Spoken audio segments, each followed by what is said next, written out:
एक बार की बात है, एक बहुत बड़ा नेता एक साधु के छोटे से आश्रम में गया, क्योंकि उस साधु के बारे में उसने सुन रखा था कि लोग उसकी बड़ी तारीफ करते। तो उसने सोचा मैं भी जाकर देखता हूँ कि आखिर क्या उसमें ऐसी अच्छी गुणवत्ता है। तो वो साधु के आश्रम में गया तो वहाँ देखा कि कालीन बिछा हुआ था और साधु और उनके बीच कुछ वार्तालाप चल रही थी। वो नेता जहाँ भी जाता लोग उसका सम्मान करते, लोग खड़े हो जाते। वो जहाँ भी जाता वो अपने बॉडीगार्ड के साथ वहाँ गया, पर वो साधु और उनके बीच कुछ सवाल जवाब चल रहे तो उनकी तरफ देखा भी नहीं।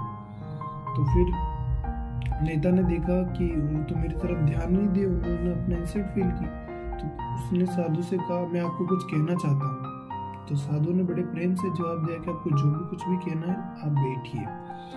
तो उसको और गुस्सा आ गया कि ये तो मेरी बहुत बड़ी बेइज्जती हो गई। तो उसने कहा कि मैं आपसे कुछ कहना चाहता हूँ वापस कहा। तो उन्होंने कहा आप जो भी कहना है आप बैठिए।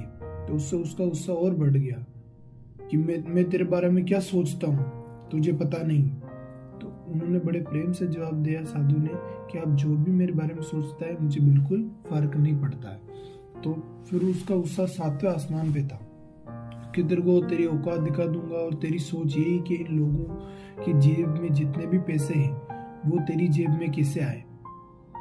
तो फिर वो गुस्से में लाल था कि तेरी औकात दिखा दूंगा और मैं सब कुछ बता दूंगा दुनिया में तू क्या है। वो उसने बहुत भला बुरा कहा। फिर उसने लास्ट में जाते हुए कहा कि तू जिस मेरे से जो भी माफी कुछ मांगना चाहता है तो बोल सकता है। तो फिर साधु ने आंखें बंद की और प्रेम से कहा कि आप मेरे बारे में जो भी सोचते और आपने जो भी मेरे बारे में बोला उससे मुझे कोई फर्क नहीं पड़ता, और आप में मुझे कोई बुराई नहीं दिखती। तो इस बात को सुनकर नेता की खुशी 7वें आसमान पे थी और वो अपने घर चला गया वहां से और अपने पिताजी के पास बैठ गया। पिताजी ध्यान में थे। पिताजी ने जिंदगी भर लोगों की सेवा की और बदले में लोगों से कुछ भी एक्सेप्ट नहीं किया। तो उसने फिर पिताजी ने देखा उसके चेहरे पर अजीब सी खुशी थी। तो पिताजी ने बोला ऐसा कि आज ऐसी क्या खुशी है। तो फिर उन्होंने बताया कि मैं ऐसे गया और पूरी कहानी बताई। तो फिर पिताजी ने उससे कहा कि जो तुमने उस साधु को कहा वो तुम खुद थे, और उन्होंने जो कहा वो खुद थे।